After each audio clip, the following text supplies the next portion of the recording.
The morning alarm screamed through the metal corridors of Nexus Academy like a dying animal. Most cadets groaned and rolled out of their bunks with the usual complaints about early training sessions. But in Dormitory Block 7, silence ruled. Nobody wanted to wake up Cadet 13. The massive Bruthan lay curled on a reinforced metal bed that groaned under his weight. 8 feet of pure muscle covered in obsidian skin that seemed to absorb light rather than reflect it. His claws, each as long as a human finger, scraped against the metal frame every time he shifted in his sleep.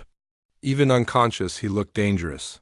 3 beds away, Pilot stretched his thin blue limbs and tried not to make any noise. The Eldorian had learned the hard way that sudden sounds made Cadet 13 angry. The scar across his chest still ached when it rained.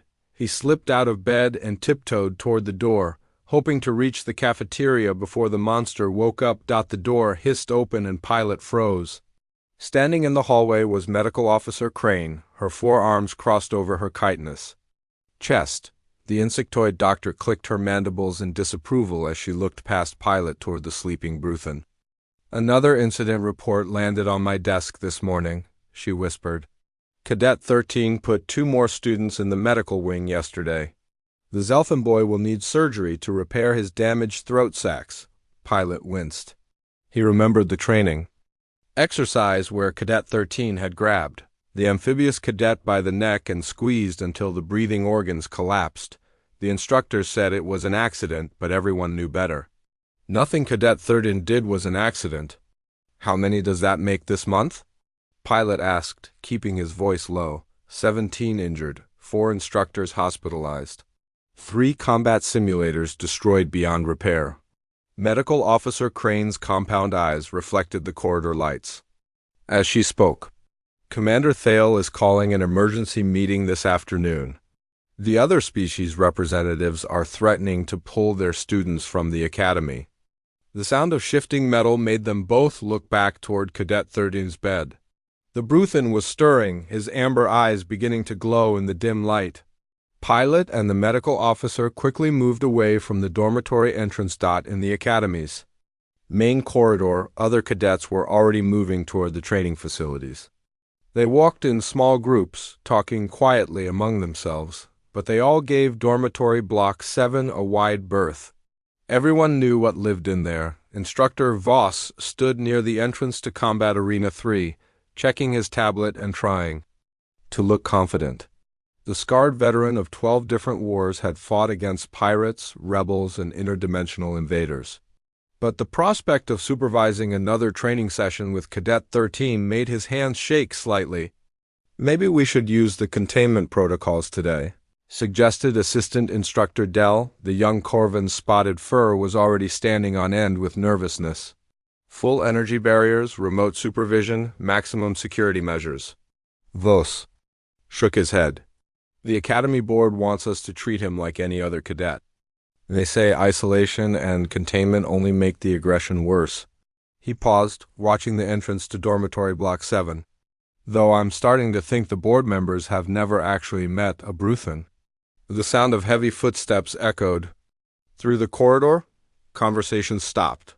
Cadets pressed themselves against the walls. Even the cleaning robots seemed to move faster as they scurried out of the way. Cadet 13 emerged from the dormitory like a nightmare made flesh. His massive frame filled the corridor, forcing other students to flatten themselves against the walls to let him pass. The Bruthan's amber eyes swept across the assembled cadets with the cold calculation of a predator selecting prey. Nobody met his gaze. The few who had tried in previous weeks were now either in the medical wing or had transferred to other academies. Cadet 13's idea of social interaction involved testing how much pressure various alien bone structures could withstand before breaking. Behind him, the rest of Dormitory Block 7's residents followed at a safe distance. Pilot noticed that several bunks were now empty. Word had spread through the Academy's communication networks, and students were requesting transfers to other dormitories.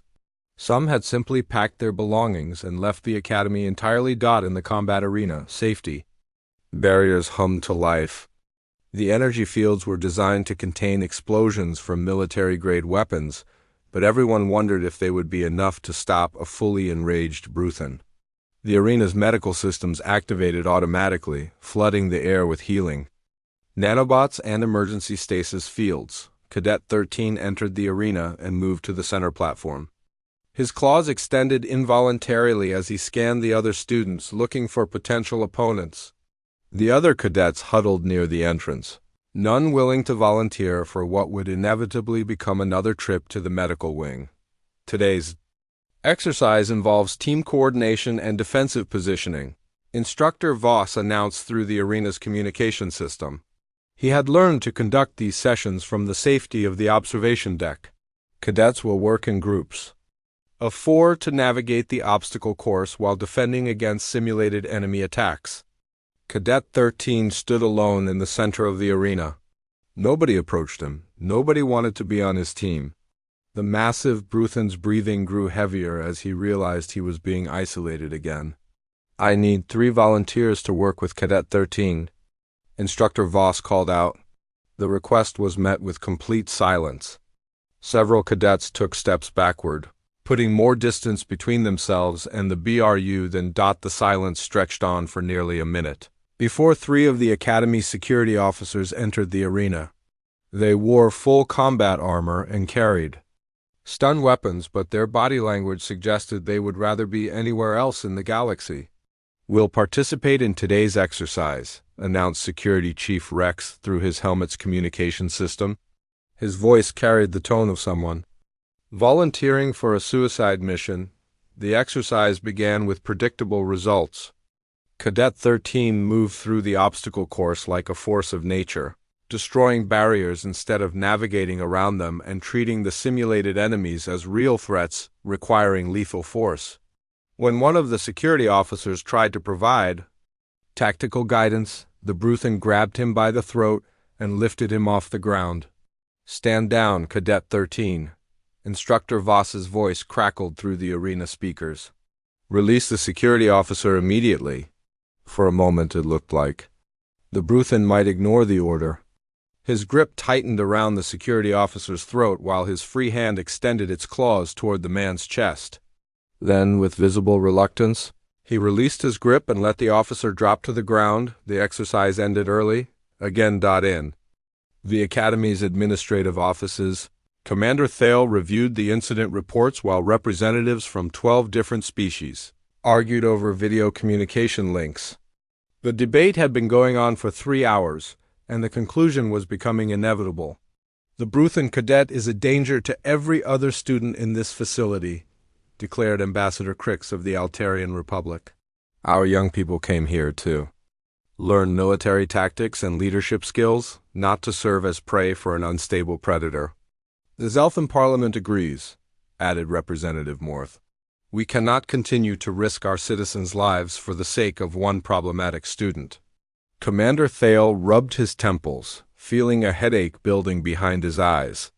The Academy had been founded on principles of cooperation and unity among species, but Cadet 13 was destroying everything they had worked to build. "What about the Bruthan government's position?" he asked. "They specifically requested that we provide training for their most promising young warriors." "Promising is not the same as psychotic," Ambassador Crix replied coldly. "This particular cadet shows no signs of the discipline and control necessary for military service. He treats every interaction as a combat situation." The debate continued, but the outcome was already clear. By the end of the week, Cadet 13 would be expelled from Nexus Academy and transferred to a maximum security containment facility. The great experiment in interspecies military cooperation would lose its most challenging test case outside the administrative building. Cadet 13 sat alone on a metal bench, watching the Academy's transport ships come and go. His enhanced hearing had picked up fragments of the ongoing debate, and he understood what was coming. Soon, he would be caged again, locked away from the rest of the galaxy. Like the monster everyone believed him to be, the Bruthan's massive hands clenched into fists, his claws digging into his palms until drops of dark blood stained the metal bench beneath him. He had tried to control himself, tried to be the kind of student the Academy wanted, but his instincts were too strong. Violence was woven into his very DNA, as natural as breathing. Tomorrow would bring another failed training session, another injured cadet, another step closer to expulsion. Cadet 13 closed his glowing eyes and tried to imagine a different future. But all he could see was an endless series of cages and containment cells. The monster everyone feared was finally accepting that maybe they were right about him. Docking Bay 7 rarely saw much activity during the afternoon shift. Most of the important arrivals happened in the morning when supply ships and official transports brought materials and dignitaries to Nexus Academy. That's why security officer Mills was surprised when her console started beeping with an incoming request. The ship on her scanner looked like it had seen better days, maybe several decades ago. Hull plating hung loose in places, and the engine signatures suggested it was running on backup power. She had to check her readings twice before believing that something so obviously broken was still capable of spaceflight. This is Nexus Academy. Control to approaching vessel, she spoke into her headset. Please state your business and provide identification codes. The response came through clearly despite the ship's obvious mechanical problems. This is Transport Ship Lucy requesting permission to dock. I have transfer orders for assignment to your facility. Mills frowned at her screen. No personnel transfers were scheduled for today, and certainly nothing arriving in such a decrepit vessel. Please transmit your authorization codes and personnel records for verification. While she waited for the data transmission, Mills watched the small ship slowly maneuver toward the docking bay. It moved with the careful precision of someone who knew their vessel's limitations intimately. Whoever was piloting it had significant experience keeping broken things operational. The personnel file that appeared on her screen made her do a double take. Tom Bradley, age 32, assigned as xenobiology instructor. The photograph showed an unremarkable human with brown hair and kind eyes. His academic credentials were solid but not spectacular, certainly nothing that would normally warrant assignment to the galaxy's most prestigious military academy. More puzzling was the cargo manifest. In addition to standard personal belongings and teaching materials, the manifest listed one domestic feline companion as part of the passenger manifest. Mills had to look up what a feline was in the xenobiology database. A small carnivorous mammal typically kept as a pet by humans, she read aloud from her screen. Average weight 3 to 5 kilograms, known for independence and hunting instincts. She shook her head and activated the docking bay's receiving procedures. Whatever. Strange circumstances had brought this particular human to the academy. It wasn't her job to question personnel assignments. The transport settled onto the landing pad with a final wheeze from its overtaxed engines. The airlock cycled open and Tom Bradley stepped out, carrying 2 small bags and a pet carrier that contained something orange and fluffy. He looked around. The docking bay with the expression of someone who had traveled a long way and was happy to finally arrive. Mills approached him with a standard greeting tablet and tried not to stare at the pet carrier. Welcome to Nexus Academy, Instructor Bradley. I'll need you to complete the arrival documentation and submit to basic security screening. Tom set down his bags and extended his hand toward her. Mills looked at the offered appendage with confusion until she remembered that humans had a custom involving physical contact during introductions. She awkwardly shook his hand while wondering if all human social rituals were so peculiar. Thank you for the welcome, Tom said warmly. I know this assignment probably seems unusual. Not many xenobiology instructors arrive with their pets. From inside the carrier came a soft mewing sound that Mills found oddly pleasant. She peered through the mesh opening and saw 2 bright green eyes looking back at her with what appeared to be mild curiosity rather than fear. Is the animal dangerous? She asked, remembering academy protocols about exotic species. Tom laughed. A sound that somehow made Mills feel more relaxed, despite her security training. Whiskers is about as dangerous as a dust bunny, unless you happen to be a small rodent or a piece of string. He's actually quite friendly once he gets used to new places. The security screening proceeded normally until they reached the biometric scanners. While Tom provided his genetic samples and completed the standard health evaluation, Whiskers began exploring his carrier with obvious displeasure. The small cat clearly preferred freedom to confinement. "I don't suppose there's somewhere I could let him stretch his legs?" Tom asked. "He's been cooped up in that carrier for 3 days during the journey here." Mills consulted her security protocols and found no specific regulations regarding domestic pets. The Academy's threat assessment systems were designed to handle everything from armed insurgents to exotic alien predators, but nobody had apparently considered the security implications of a house cat.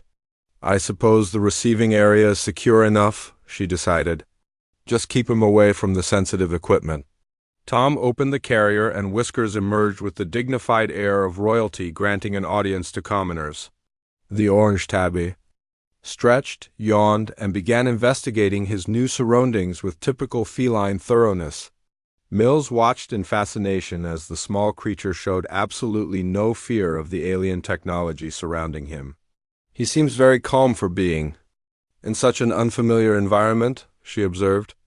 "Cats are remarkably adaptable," Tom explained while Whiskers sniffed at a quantum scanner with obvious disdain. "They judge situations based on their own criteria rather than external circumstances. Whiskers has decided this place isn't immediately threatening, so he's making himself at home." Word of the unusual arrival spread quickly through the Academy's communication networks. Within an hour, several off-duty cadets had found excuses to visit the docking bay area, hoping to catch a glimpse of Earth's legendary pets. Most had only heard about animals through xenobiology courses and were curious to see one in person. Cadet Nix, a young corvan with spotted fur, was the first to work up enough courage to approach. She knelt down near where Whiskers was investigating a maintenance panel and made soft clicking sounds that her species used to communicate friendliness. Whiskers looked up at her with interest, apparently finding her spotted pattern visually appealing. To everyone's surprise, he walked directly over to her and began rubbing against her leg while producing a low rumbling sound.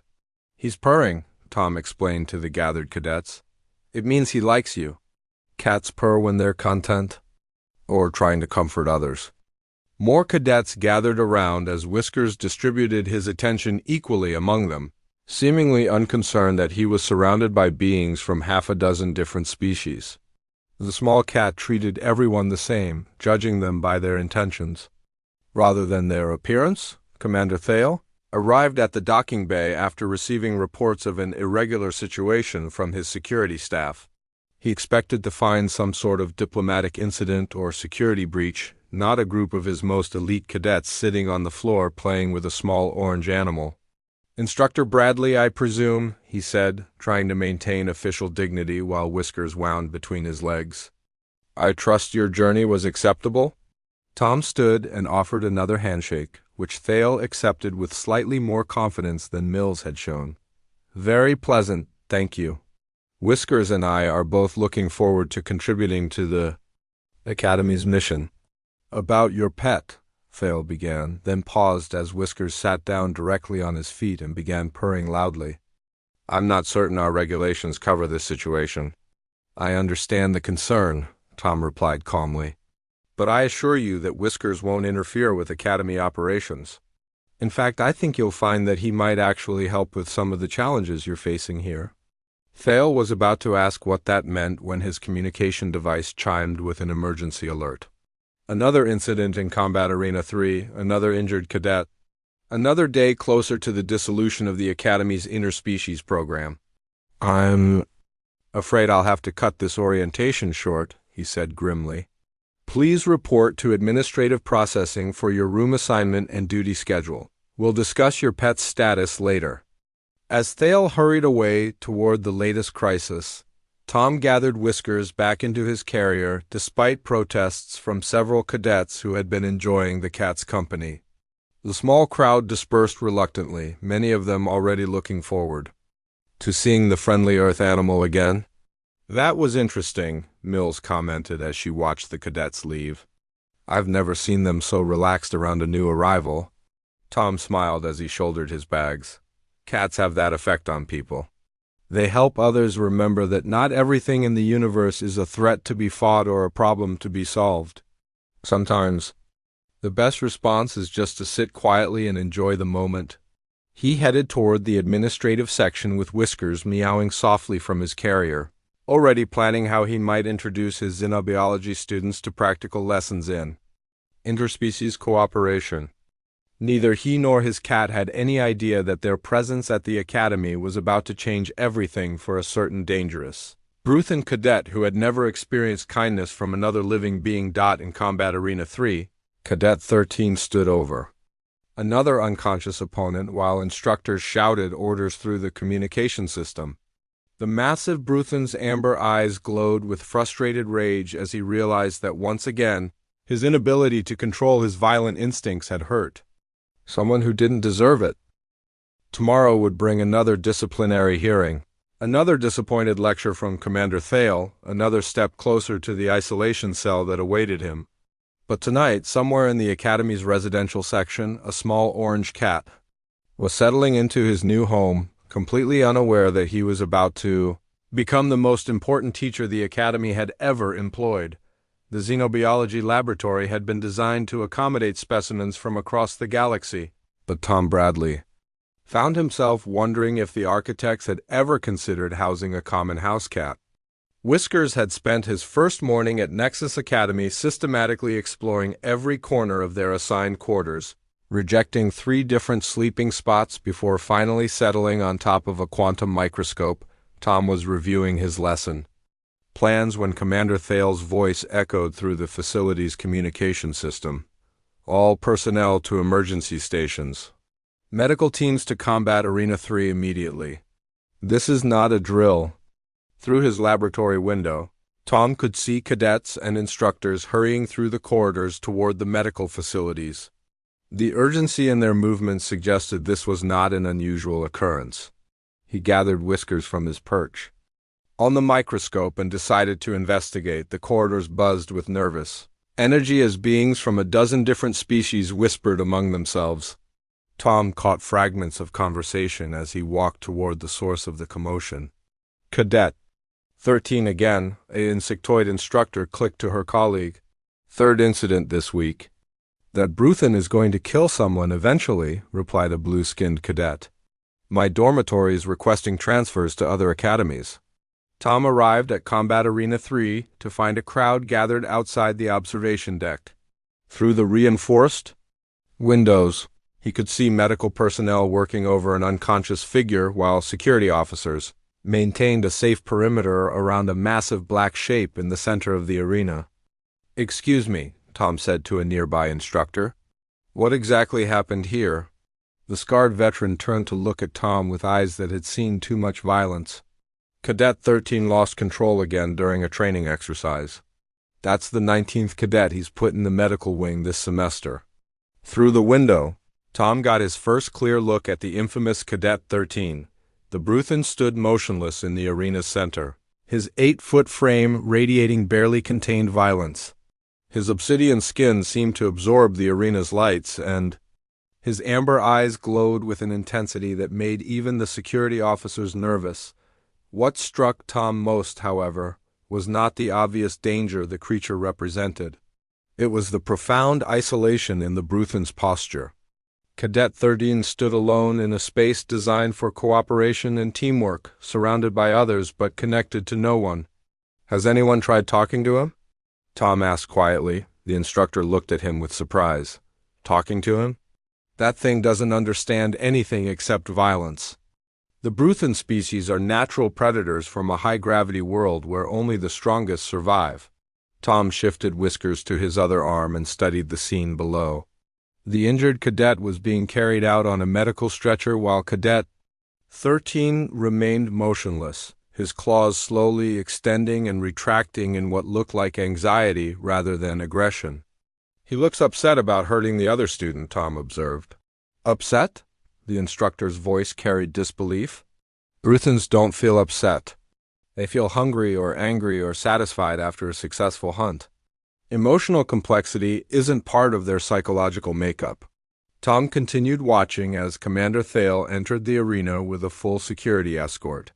The conversation was too distant to hear clearly, but the body language told the story. Thale was delivering another disciplinary lecture while Cadet 13 stood with his head lowered like a child being scolded.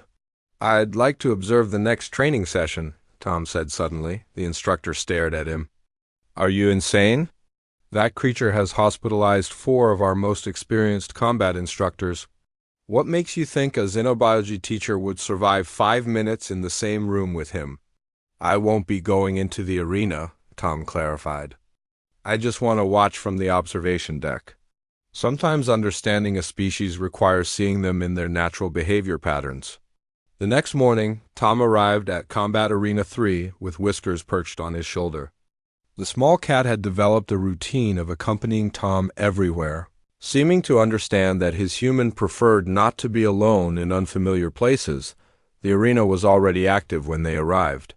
3 cadets faced Cadet 13 in what was, obviously, a carefully choreographed attempt to minimize casualties. The opponents moved with defensive precision, trying to complete their training objectives while avoiding direct confrontation with the Bruthan. Cadet 13 moved through the exercise with fluid grace despite his massive size.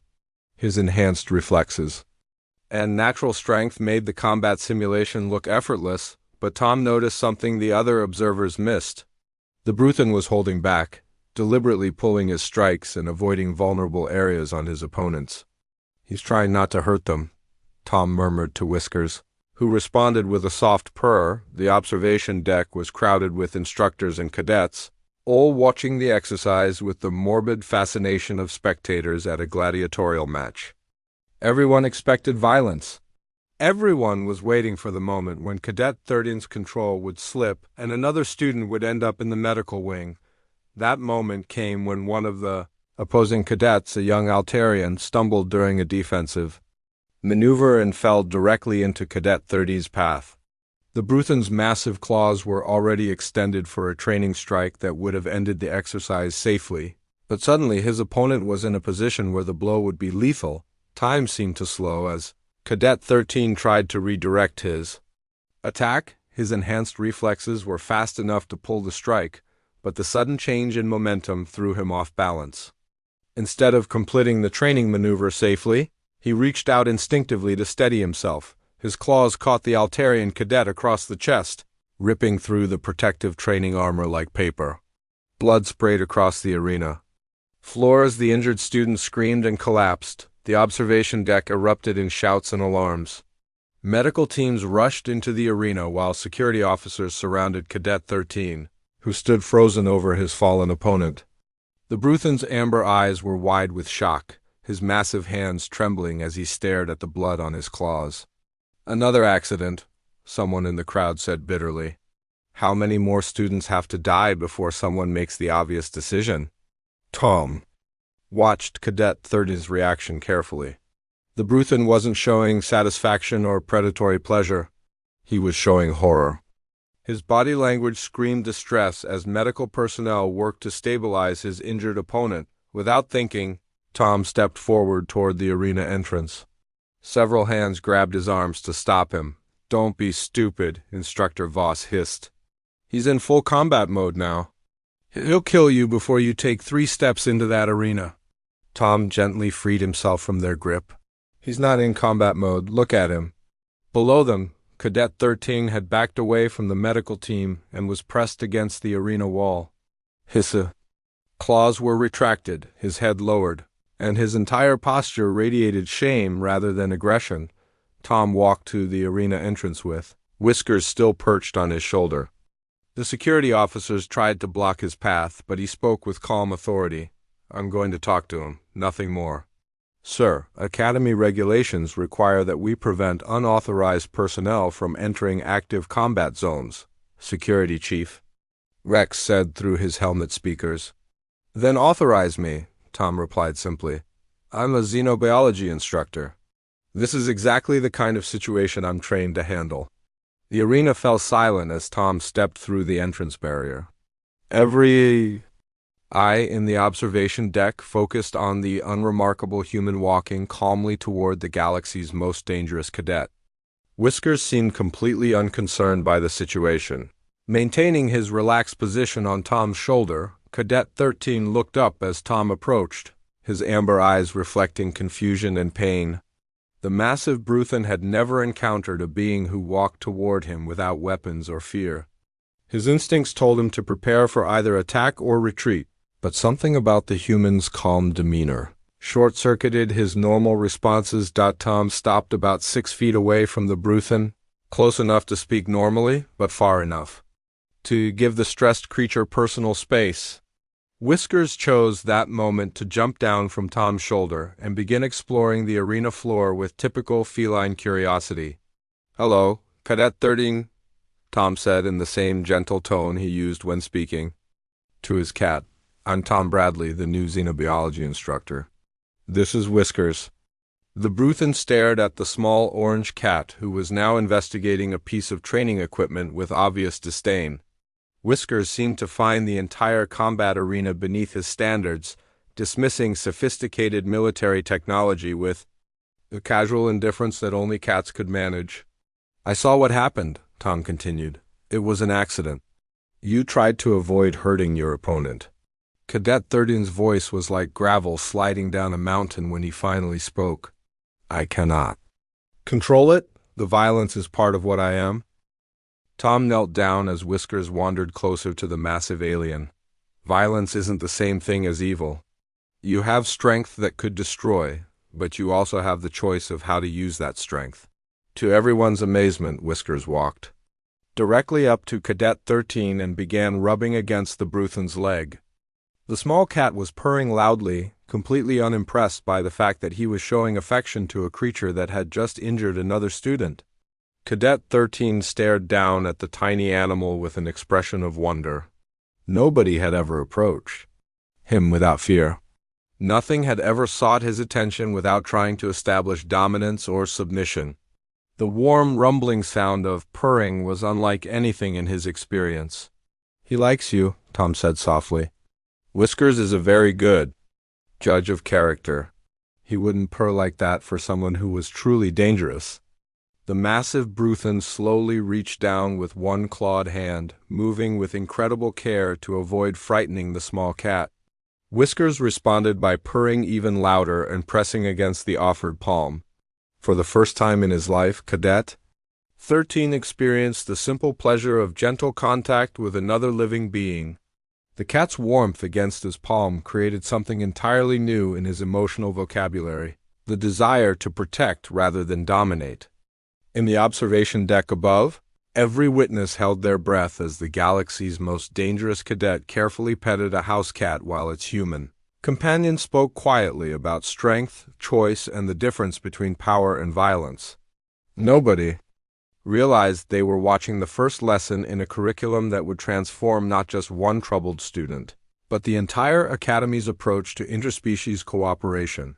3 weeks had passed since the incident in Combat Arena 3, and the changes at Nexus Academy were impossible to ignore. Where once the corridors emptied whenever Cadet 13 appeared, now small groups of students would gather to watch the massive Bruthan carefully carry a small orange cat from one location to another. Tom had established what he called friendship sessions in the Academy's recreational area. Every afternoon after regular training, cadets could volunteer to participate in what the administration had formally designated as interspecies social integration studies, but what everyone else simply called cat time. Cadet 13 arrived early for every session, settling his enormous frame carefully on the floor while Whiskers explored the recreational area with feline authority.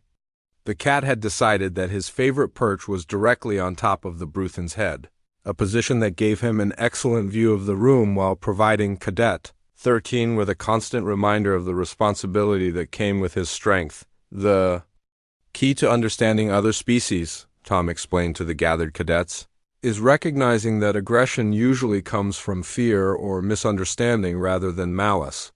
A young Zelfin named Reef raised one of his webbed hands. His throat sacs had healed from the earlier incident, leaving only faint scars as a reminder of how dangerous Cadet 13 had once been. "But Instructor Bradley, how do we know when someone is being aggressive versus when they're trying to communicate in their natural way?" Tom gestured toward Cadet 13, who was allowing 3 different cadets to examine his retracted claws while Whiskers supervised from his position atop the Bruthan's head. Watch Cadet 13's body language now versus how he moved during combat training. What differences do you notice? The cadets studied their formerly terrifying classmate with new interest. Where once Cadet 13 had moved with predatory tension, now his posture was relaxed and open. His amber eyes, previously cold and calculating, now showed genuine interest in the conversations happening around him. His claws are retracted, observed Pilot, the Aldorian who had once fled from dormitory block 7 every morning. And he's not scanning for threats constantly. His breathing is different too, added Cadet Nix, the spotted Corven who had been among the first to approach Whiskers. More relaxed, like he's not expecting to fight. Tom nodded approvingly. Exactly. Cadet 13's species evolved on a world where constant vigilance was necessary for survival. What we interpreted as aggressive behavior was actually defensive posturing. He was as afraid of hurting others as they were of being hurt. Whiskers chose that moment to demonstrate his own species. Communication methods by batting playfully at Cadet 30's ear. The massive Bruthan's response was to carefully lift one finger and gently scratch under the cat's chin, producing a rumbling purr that seemed to relax everyone in the room. I never understood that others feared me, Cadet 13 said quietly, his gravelly voice carrying newfound awareness. On my world, one shows respect through displays of strength. I thought I was being respectful. The transformation in the Academy's social dynamics had been remarkable. Cadets who had previously avoided the recreational area were now attending the friendship sessions regularly. Species that had maintained careful separation were beginning to form mixed groups for meals and study sessions. Even more significantly, the Academy's medical reports showed a dramatic decrease in training injuries across all programs. Cadets who had learned to read body language and recognize stress signals in their classmates were naturally becoming more careful and considerate during exercises. Commander, Thale observed one of the friendship sessions from the observation balcony, watching in amazement as Cadet 13 helped a smaller student reach a high shelf while Whiskers provided moral support by purring encouragement. The scene would have been impossible to imagine just a month ago. The transformation has exceeded all our expectations, reported Medical Officer Crane, reviewing her latest data on her tablet. Injuries are down 60% across all training programs. Student satisfaction surveys show the highest scores in Academy history. And perhaps most remarkably, we've had 0 transfer requests in the past 2 weeks. Thale nodded, still watching as Cadet 13 carefully demonstrated proper defensive stances to a group of younger cadets. The Bruthan's movements were fluid and controlled, showing exactly how to block attacks without causing harm to opponents. What about the species representatives? Gale asked. Are they still threatening to withdraw their students? Quite the opposite, Crane replied with obvious satisfaction. 3 different governments have submitted requests to expand their cadet enrollments. The Corvan Parliament specifically mentioned wanting their students to experience what they called the human approach to conflict resolution. In the recreational area below, Tom was demonstrating another important concept. He had brought several different types of food that various species found appealing, creating what he called a sharing circle, where cadets could experience each other's cultures through cuisine. Food is one of the most fundamental ways beings connect, Tom explained as cadets passed around containers of crystallized methane treats, fermented plant matter, and synthesized proteins. When you share a meal with someone, you're showing trust and acceptance. Cadet 13 held a small container of Aldorian fruit paste, examining it with the same careful attention he once reserved for potential threats. Pilot, the blue-skinned cadet, who had once feared him most, watched nervously as the massive Bruthan brought the unfamiliar food to his mouth. The Bruthan's reaction was immediate. His amber eyes widened with surprise, then pleasure as the sweet taste registered. This is excellent, he rumbled, offering the container back to Pilot. Your species has great skill in food preparation. Pilot's thin limbs trembled slightly, but with excitement rather than fear. Would you like to try the spiced version? It's my favorite. The friendship sessions had evolved beyond simple social interaction. Tom had begun incorporating practical exercises that taught cadets to work together despite their physical and cultural differences. Today's challenge involved building a shelter using materials and techniques from different worlds. Cadet 13 found himself paired with Reef, the Zelfin whose throat sacs he had damaged weeks earlier.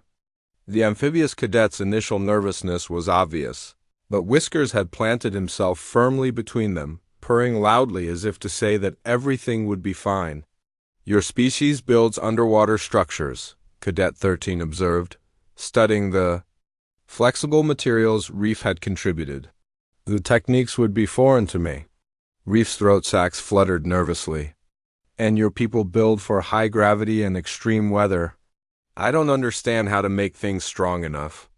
Tom watched from nearby as the two cadets began sharing knowledge.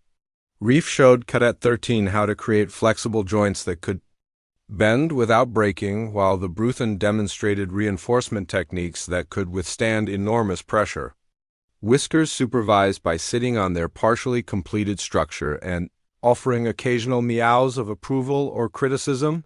The breakthrough came when they realized their different approaches weren't competing methodologies but complementary techniques. Reef's flexibility combined with Cadet 13's strength created something neither could have built alone. We did this, Reef said with wonder, examining their completed shelter. It was simultaneously flexible enough to survive in aquatic environments and strong enough to withstand the crushing gravity of a Bruthan world. Cadet 13 nodded slowly, understanding dawning in his amber eyes. Together we are stronger than apart. Similar revelations were happening throughout the academy. In the advanced combat courses, instructors were incorporating Tom's teaching methods with remarkable results. Instead of species-segregated training groups, cadets now worked in mixed teams that combined different physical capabilities and tactical approaches. The Corvan cadets' superior agility complemented the Bruthan strength. Eldorian analytical thinking paired perfectly with Zelfin intuitive problem-solving. Even the Academy's traditionally competitive atmosphere was shifting toward collaborative achievement. Instructor Voss found himself completely revising his lesson plans. Combat exercises that had once focused on individual dominance were being replaced with scenarios requiring cooperation and mutual support. The change was challenging for someone trained in traditional military doctrine, but the results spoke for themselves. Cadet teams using integrated approaches are outperforming single-species groups by significant margins, he reported to the weekly staff meeting. More importantly, they're completing exercises with zero casualties instead of the injuries we used to consider acceptable losses. Tom had also instituted what he called perspective exercises, where cadets would spend time learning about each other's worlds and cultures. Cadet 13 had become particularly fascinated by the concept of pets and companion animals, something completely foreign to Bruthan society. On my world, all relationships are based on dominance hierarchies, he explained to a group of younger cadets while Whiskers demonstrated his complete indifference to such concepts by sleeping soundly across the Bruthan's massive lap. The strongest rule, the weakest serve. But Whiskers chooses to stay with Tom not from fear or obligation, but from affection. A small Valdorian cadet raised her crystalline hand. But how do you know the difference between affection and obedience? Cadet 13 carefully stroked Whiskers' orange fur, marveling at how something so small could be completely unafraid of his deadly claws. Affection is given freely. When Whiskers purrs, he is sharing happiness, not submitting to superior force. When he rubs against my hand, he is choosing to make contact, not being compelled. The concept was revolutionary for many species whose social structures were based on rigid hierarchies or survival necessity. The idea that beings could choose to care for each other without coercion or biological imperative challenged fundamental assumptions about social interaction. Tom watched these discussions with quiet satisfaction, occasionally offering guidance but mostly allowing the cadets to discover these truths for themselves. Whiskers had become more than a pet or a teaching aid. He had become a living example of how different species could coexist peacefully without anyone needing to dominate or submit. The changes weren't limited to the recreational areas. Dormitory Block 7, once avoided by everyone except Cadet 30, now hosted regular study groups and social gatherings. Cadets from different species had requested transfers into the block, specifically to be closer to the ongoing experiments in interspecies cooperation. Pilot had moved into the bunk next to Cadet 13's, a decision that would have been unthinkable a month ago. Now the two could often be found working together on tactical problems or simply talking about their different worlds, while Whiskers provided commentary through strategic placement and purring. "I used to think strength meant being feared," Cadet 13 confided to Pilot one evening as they watched Whiskers investigate a maintenance drone with typical feline suspicion. "The Tom and Whiskers have shown me that true strength means being trusted." The Academy's transformation was becoming legendary. Throughout the galaxy, delegations from other military institutions were requesting visits to observe the human methods that had turned the galaxy's most problematic training facility into a model of interspecies cooperation. But perhaps the most significant change was in Cadet 13 himself. The massive Bruthan who had once been feared by everyone now found himself sought out by younger cadets, who saw him as a protector rather than a threat. His natural protective instincts, once channeled into violence, were now focused on ensuring that no one felt as isolated and misunderstood as he once had. The friendship sessions had become the highlight of many cadets' days, but they were no longer necessary as formal programs. The Academy's entire culture had shifted to embrace the principles Tom had demonstrated through simple kindness and the presence of one small, purring ambassador for the possibility of peaceful coexistence. As graduation approached, everyone knew that something unprecedented had happened at Nexus Academy. A human and his cat had accomplished what centuries of diplomatic protocols and military regulations had failed to achieve. They had proven that the most dangerous beings in the galaxy could choose to be gentle, and that true strength came from protecting others rather than defeating them. Graduation day at Nexus Academy dawned with the kind of crystalline clarity that made the stations, observation decks popular gathering spots. But today, nobody was looking at the stars. Every eye was focused on the transformation happening in the Academy's main assembly hall, where previous graduation ceremonies had featured rigid formations of cadets arranged by species and achievement levels. This year's graduating class stood in integrated groups that reflected the friendships and partnerships forged over months of unprecedented cooperation. At the center of the formation, impossible to miss, stood Cadet 13 with Whiskers perched confidently on his massive shoulder. Tom stood at the edge of the assembly area, watching as Commander Thale prepared to begin the ceremony. The human instructor looked unremarkable compared to the elaborate dress uniforms and ceremonial regalia worn by other faculty members, but his simple presence had fundamentally altered everything about the Academy's mission. "Distinguished guests, faculty and graduating cadets," Commander Thale began, his voice carrying across the assembled crowd through translation devices that rendered his words into dozens of different languages. "Today we celebrate not just the completion of training, but the birth of a new model for interspecies cooperation." In the audience, representatives from 12 different governments sat in mixed groups rather than the species segregated blocks that had been traditional at previous ceremonies. The change reflected broader shifts happening throughout the galaxy as word of the Academy's transformation spread. Ambassador Crix of the Altarian Republic, who had once threatened to withdraw her species cadets, now leaned forward with obvious interest as Thale continued his opening remarks. Next to her sat Representative Morth of the Zelfin Parliament, taking notes on everything he observed. "This year's graduating class has achieved something we once thought impossible," Thale announced. "0 casualties during training, 0 transfer requests, and perhaps most remarkably, the highest levels of inter-unit cooperation in Academy history." Scattered applause rippled through the assembly, but the real attention was focused on the cadets themselves. Pilot stood next to Cadet 13. the blue-skinned Aldorian showing no trace of the fear that had once dominated his interactions with the massive Bruthan. Reef, his throat sacs fully healed, was positioned where he could easily communicate with both his aquatic and terrestrial classmates. The formal recognition ceremony proceeded through traditional elements, but with modifications that reflected the Academy's new philosophy. Instead of individual achievement awards, the Academy was presenting team excellence recognitions that celebrated collaborative accomplishments. The first Team Excellence Award goes to Integration Group 7 for their innovative approach to multi-environment shelter design, Thale announced.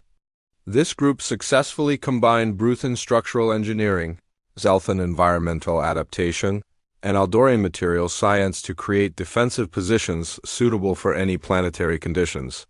Cadet 13 stepped forward with his teammates, moving with the careful grace he had developed while learning to interact with more fragile species.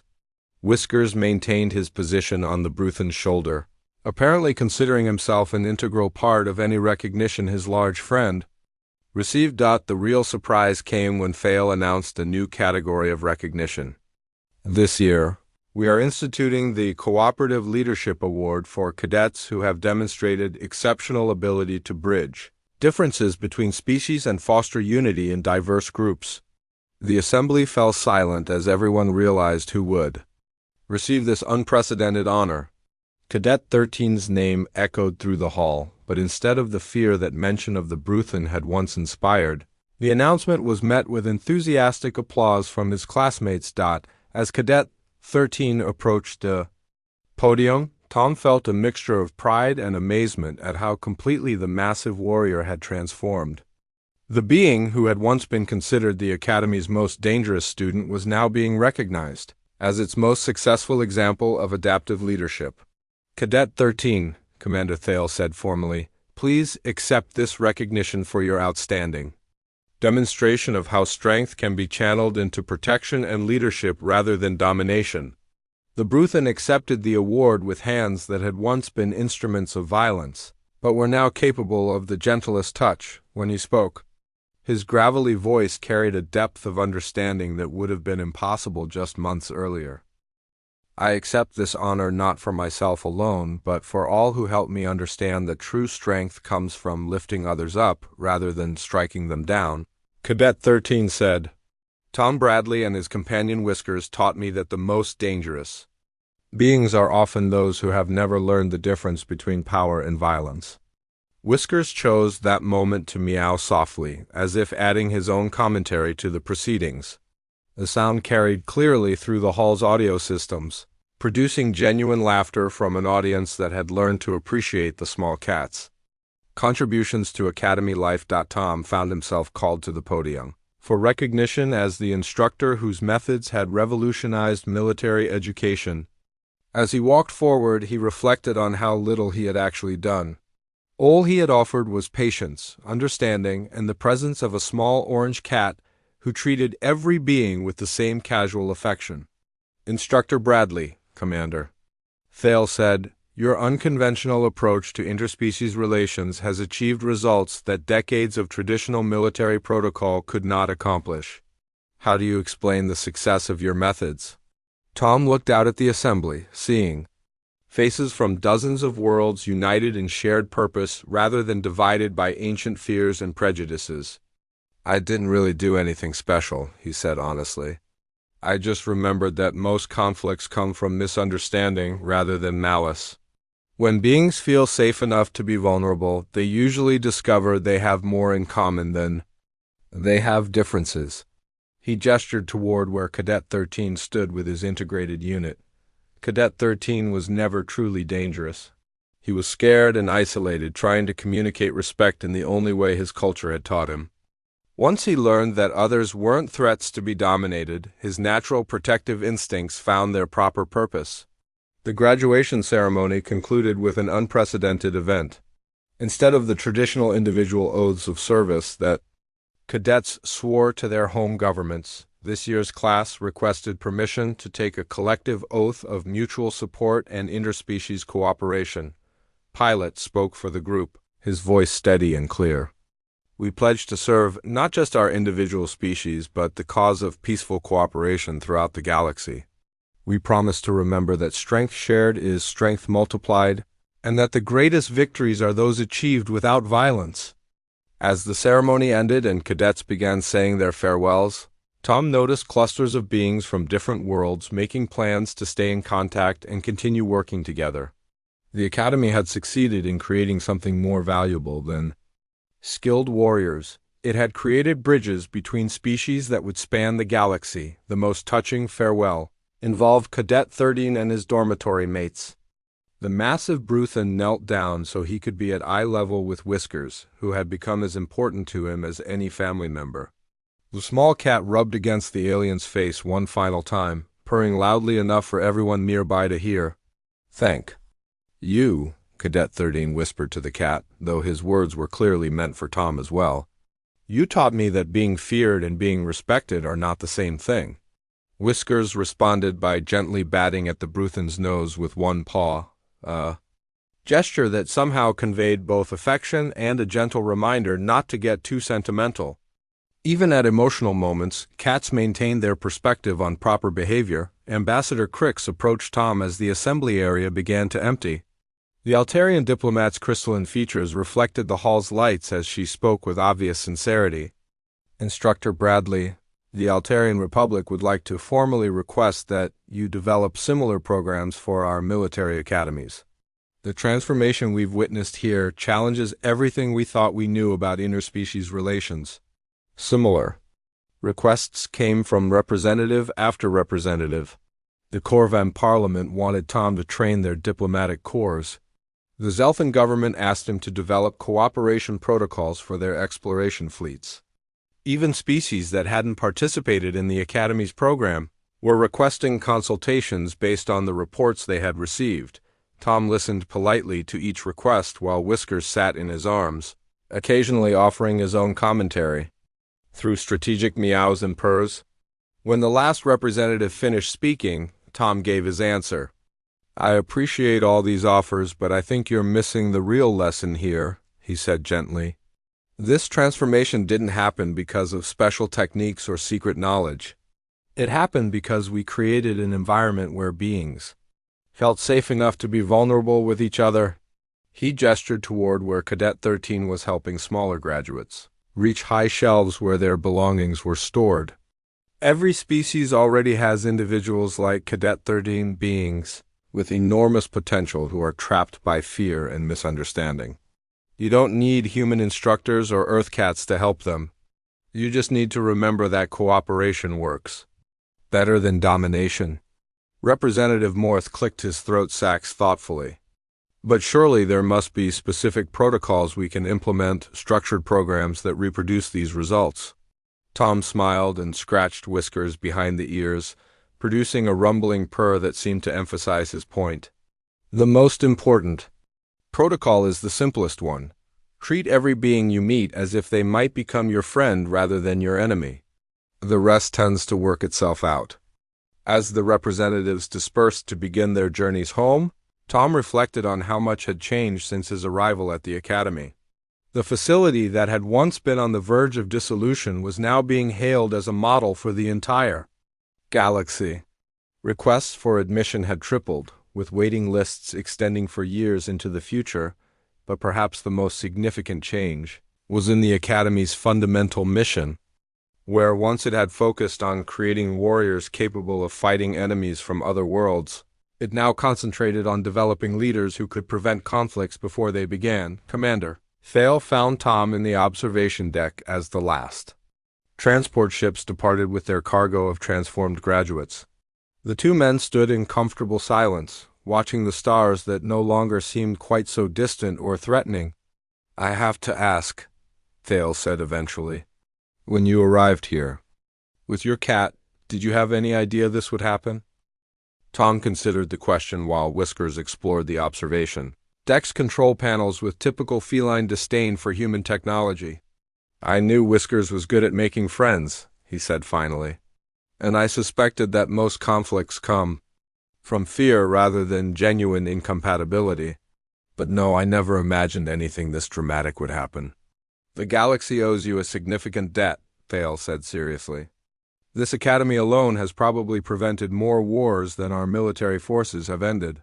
Tom shook his head. The galaxy doesn't owe me anything. It owes Cadet Thurden and all the other students who were brave enough to try something new. I just, provided a safe space for them to discover what they were already capable of. Whiskers jumped onto the observation deck's railing, balancing effortlessly despite the view of space stretching infinitely beyond the transparent aluminum barrier. The small cat seemed perfectly comfortable with the cosmic perspective, as if he understood that the universe was ultimately a friendly place for those who approached it with the right attitude. Over the following months, reports began arriving from across the galaxy about the Academy's graduates.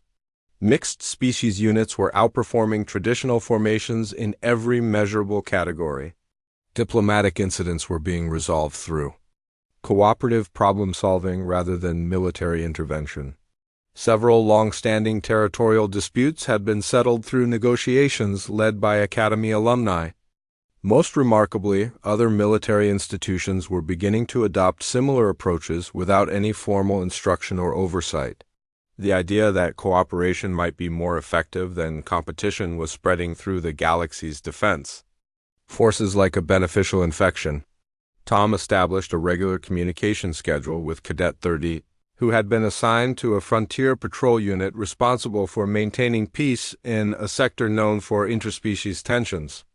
The Bruthan's reports consistently described successful missions completed without violence, often involving his ability to de-escalate situations through patient communication rather than displays of force. The techniques you taught me work. On every species I encounter, Cadet 13 reported during one of their video conversations.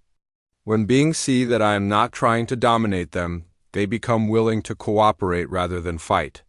The transformation wasn't limited to military applications. Commercial enterprises were discovering that mixed-species crews were more innovative and effective than homogeneous teams. Scientific research projects involving multiple worlds were making breakthrough discoveries through collaborative approaches that no single species could have achieved alone. Tom continued his work at the Academy, now officially designated as the Director of Interspecies Cooperation Studies. His classes were no longer just about xenobiology, but had evolved into comprehensive programs covering communication, cultural understanding, and collaborative problem-solving. Whiskers had been granted the honorary title of assistant instructor, though his primary responsibilities seemed to involve napping in sunny spots and accepting tribute in the form of treats from adoring cadets. The small cat took his new status with characteristic feline dignity, accepting the recognition as nothing more than his proper due. Years later, when historians attempted to identify the turning point that had transformed galactic civilization from a collection of suspicious, competing species into a true interstellar community, they consistently pointed to a single moment, the day a human and his cat had walked into the galaxy's most prestigious military academy and proven that the most dangerous beings in the universe could choose to be gentle. But Tom Bradley and Whiskers had moved on to their next assignment, continuing their quiet work of demonstrating that the universe was full of friends waiting to be discovered. Because that, ultimately, was the human factor that had changed everything. The simple, revolutionary idea that strangers were just friends you hadn't met yet, and that even the most dangerous situations could be transformed through patience, understanding, and the occasional purr of encouragement from a small orange cat who knew that the universe was fundamentally a good place for those brave enough to approach it with an open heart.